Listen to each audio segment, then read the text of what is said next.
Hey, Chinagona here, and I'm here with Mario Cab- Caballero. Caballero. Hey, we got it. Caballero. It took a second to get it out. Comedian Mario Caballero, who is his. By the way, these adjectives that the comedians say, they pick them themselves. I'm not putting them on it, putting this on him. Okay, so he says Chicano, educated but still an idiot. Mario Caballero. Why am I wanting to say Caballero? I don't even know why. I don't even know a Caballero. Yay! Yay. Welcome. Thank you for having me, Chicano. It's nice, pleasure to be here. It's nice to see you, and yeah, thanks for having me. Yeah, you and I were on a show together. Oh my gosh, I don't remember where it was. It was this cute little bar. I want to say Baldwin Park. No, not Baldwin Park. I think it may be Uh, Boyle Heights. Boyle Huts. Yeah, yeah, yeah. I was like, I Yeah. know it starts with a B. Yeah, yeah, right by the train station. That was hmm such a cute place, and I can't remember the name. Now I'm gonna have to look it up. Really cute place. And Mario was super funny, and so I invited him to be on Soy Saucy. And I love interviewing the comedians that I work with because I think when you know their stories, that's what makes them interesting to go see later. Because then you kind of like put two and two together, you know. hmm So you are from Stockton, California, I am. and Yes. I don't know anything about Stockton, but it seems like that's like a big part of your identity. What tell me about Stockton. So yeah, Stockton is a very interesting spot on the map. It's for those that don't know, it's in the Central Valley of California, kind of near Sacramento, I guess would be the biggest city. But some So people are like, it's "Where the like heck?" east of San Francisco and south Mhm. of Sacramento, just to Right. give So some people are people. like, "Where's Sacramento?" I don't even know where Sacramento is. So yeah, Sacramento is basically, northeast of San Francisco. right. So we're about like just east of the Bay Area, about an hour and a half drive, I would say, from the Bay Area. Growing up, usually traffic is crazy. You never depends on the time and whatnot, but yeah. Agricultural So area, right? very much agricultural, yes. A lot of the food and crops that were grown for the whole country and a lot of exports are grown in the Central Valley, California. So, Mhm. me being a son of immigrants, that's the original impetus of my family and why they went there because they were, Mm. my grandparents were laborers or farm laborers, so they picked the fruit and whatnot out in the area until they're able to move on to other jobs and other things in life. But yeah, that's the main roots. That's the reason why we're there, or we got there initially. But Stockton is a very interesting spot because I think we were talking earlier.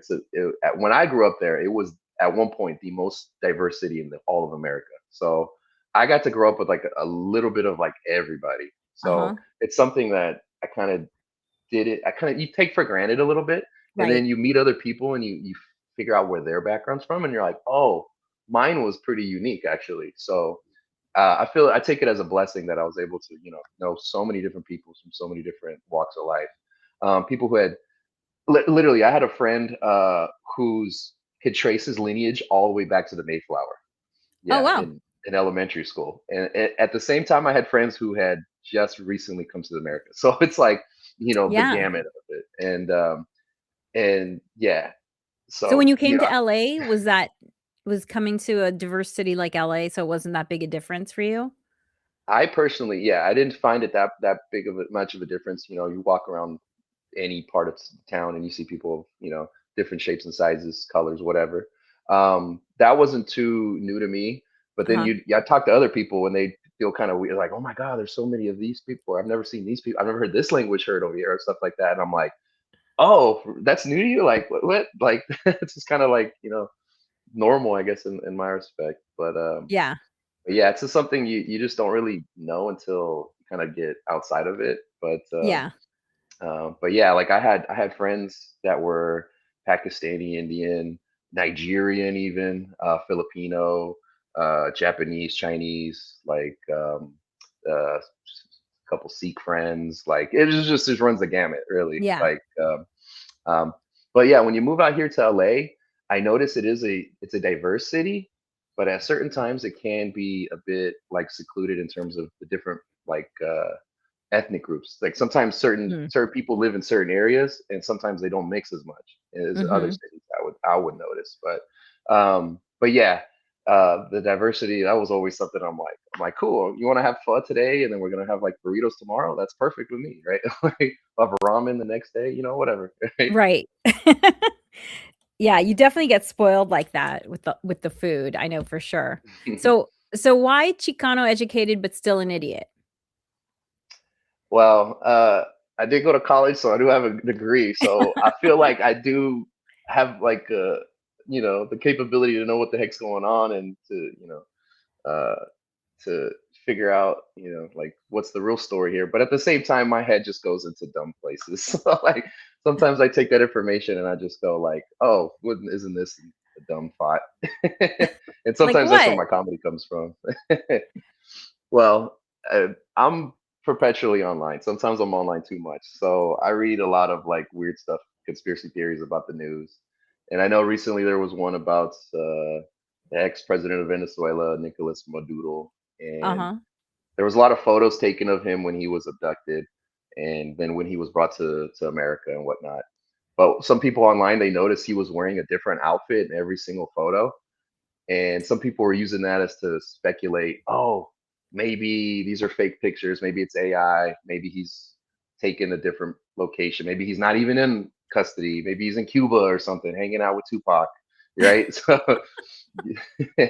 but the way I took it was like, oh, he's got a bunch of different outfits in a short period of time, and it's around New Year's. In my head, he must have made an agreement with the government, like, all right, I'll give myself up, but my wife just got me all these new presents and I haven't been able to wear them yet. So I think he just wanted to get a few fits off before he was taken Or into maybe custody. some sponsorships he had to fulfill online, so he had to brand ad. Exactly, exactly. Yeah, he's got to show off the Nike fleece tech, a whole outfit, right? Now I'm gonna have He's to got to go look show at it the off. photos and see all these outfits. I did not catch that. I did not hear about that at all.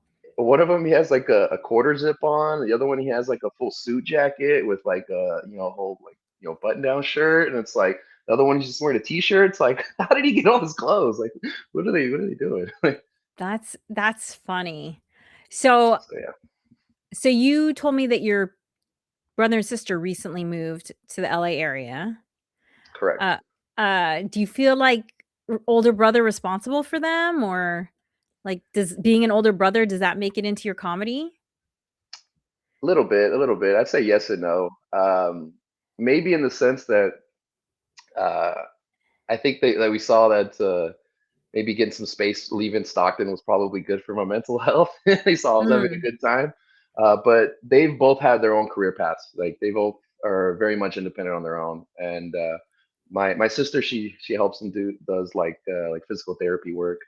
So she was a kinesiology major, and my little brother, he's actually getting into becoming a chiropractor. So Oh. Oh, they're that both was in wellness. yeah, yeah. So they're both in that wellness kind of realm of things. So my brother, he went to Cal State Fullerton. He just finished a program in the Bay Area, and now he's moving back to go basically work with the same people that he interned with, the same chiropractor facility.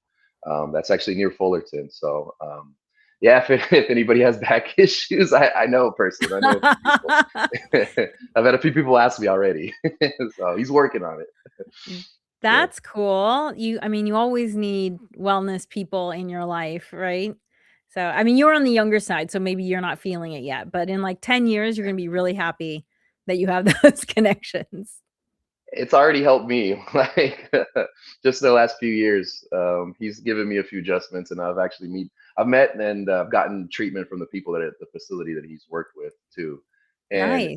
it's such a small world. Some of the people that he works with I actually went to high school with, so it's like Oh, wow. it's a weird connection how like everything just comes together that way. But yeah, small world. So You're making me think of things. I'm like, maybe we should do like comedy and wellness, like listen to a set and get your back set. I don't know what that, Crack up. Yeah. Hopefully, I don't know. I don't know. Yeah, yeah, I like it. I like where Something. this is going. They already have S crack 'em up already, but we could do something else. yeah, that's funny. So what got you into comedy? I mean, I've always had a love for comedy and stand up in particular since I was like a kid and a teenager too. Did Um, someone introduce you to it, or what happened? yeah, in terms of that, some of it was introduced to me, some of it I discovered on my own, kind of the early days of YouTube and the internet, Oh my MySpace gosh, or what have that's you. how young you are, the early days of YouTube. That's I hilarious. remember when it started, though.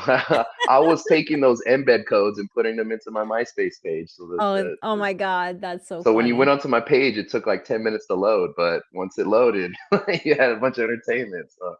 So, but See, yeah, I like, couldn't find it that way. If like, I would have found George Carlin on records, okay? right. No one had those records in my house, so Yeah. Yeah, that's I would hilarious. see I would see clips on like the TV or the news and it'd be like, "Oh, I like that guy. Let me see if he has any other material." And then you find, prior records or Right. different recordings they have, sometimes late night talk show appearances. So yeah, If a you have lot of an that. interest, it's so much easier to go deep into it nowadays. Yes, definitely. Yes. A lot, yeah.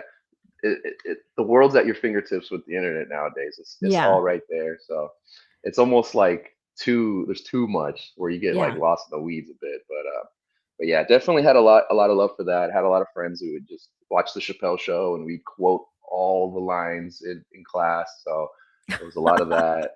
Constantly yelling at each other in between periods, like just quotes from the show and who could remember it better. We'd act it all out and stuff. But Oh, yeah, that's yeah, interesting. as I got older, though, I kind of put that to the side. When I went to college, the reason I went to college is I was a communication studies major, but my emphasis was going to be in sports broadcasting. Mm, So I thought that was going to be my career path at first. So did that for about 5 years during college, and then kind of just went about my way. Just went worked corporate jobs, and I felt like there was something missing, like that performance aspect. I always mhm, enjoyed it, and I felt like I was comfortable public speaking. Just so happened to be that at one of the jobs I was working at, I had a coworker who was doing stand up every once in a while. I was doing some open mics. We would joke around and laugh a bit at work or on our breaks. But he after a few months he convinced me to go out and do an open mic, which was in May of 2018 was the first time I tried to tell jokes on stage. So took a few months, but eventually the bug hit me, and then pretty much beginning of 2019, I hit the ground running and was like, you know what, this is something I enjoy. This is something that I could sense myself having a passion for, and I can, like the work doesn't seem like work itself. right, you So enjoy the whole process. right, exactly, and so yeah, so it's been pretty fulfilling. And like I'm a big fan of comics, so I listen to like a lot of podcasts or interviews and whatnot prior to starting out. Mhm, mhm. And there was a few who were just like, you just gotta do it, you just gotta try. And I'm like, man, I'd hear their stories, I hear their life stories. I'm like, they're such a screw up in so many other things, but they found this one thing that they can kind of, just tether their lives to, and everything else worked out. And I'm like, man, I have so many bad like other things that I was dealing with in my life. I'm like, why not, right? Right, Right. So like some of the comics that were like, yeah, it sometimes can be a lonely endeavor, and it's like there's a lot of ups and downs mentally and emotionally, and sometimes some of the things can be depressing. And I was like, I'm looking around in my life, I'm like, I already have all this thing to begin with already, so why not just tell jokes and just get this trauma off of me a little? nothing So left to lose. right, I was like, all right, I'm already there anyway, Yeah. so like, why not? But so it's been a real fun ride, and I've been enjoying it. Well, I Yes, also feel like a it's lot one of of ups those and downs. things where I also feel like it's one of those things, stand-up comedy, that no one does. You don't do it as a fallback because it's so hard, and, Mhm. you might it might take you a while to make money, right? So it's one of those things where you're just like, you keep thinking about it and you keep saying no, and you keep thinking about it, you keep saying no, and then finally you're like, "Okay, I can't, I'm tired of thinking about it, like, I just wanna do it," you know? So, I feel Mhm. like that's really common where people are like, "I'm gonna try everything besides stand up because all those things seem a lot easier than stand up." Yeah, I've seen that just kind of been in the scene for a few years now. You see people kind of come and go a little bit, and it's like no problem to them. If you want to try it, go for it by all means. But you'll see that it'll be like the typical pipeline is like people move to LA, they try to get into acting, or they they try to get into roles. They struggle with that, or they tell them to Yeah. work on themselves like in front of the camera. So then they try to do stand Yeah. up. So then sometimes, whatever that happens, So some people continue with it and they have Right. great. Other people, you could tell it's like, oh, this is a means for you to try to get popular and like promote yourself. And then as soon as you Right. can do something else to do that, a lot of times they give up the joke telling, which, it is what it is. But yeah, I've seen that kind of like play out a few different times over. But yeah, I guess that's unique to the LA market. Because I meet comics that are like in Arizona or Oregon or Texas or whatever, and Uh-huh. it's like they're doing it because they love it. Like they love the game. Like you can Right. tell there's no airs about, oh, maybe this could lead to another opportunity. It's like, no, no, they just want to tell jokes to those 20 people who are in that bar that day, right? So, Yeah, yeah, that makes sense that it's more the LA market. So, what part do you like better, the writing or the performing? ooh, it's a good question. Personally, I always love the performing. Like, there's times if you give me a mic and I don't have anything ready to say, I'll figure it out. like, like, it might not be good, but I'll figure out something to say. but uh, but yeah, the writing it's more of the tedious work that's necessary to get going. Um, yeah, for me, writing is not physically actually writing. I have like my notes all on my phone.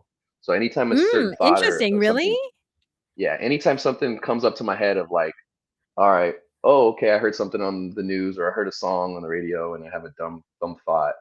I write it down in my phone. And then when I go to open mics, I usually try to look through some of the more recent stuff and try to, verbalize it how I thought of it in my head. And then Yeah, sometimes it's like, okay, this worked perfect.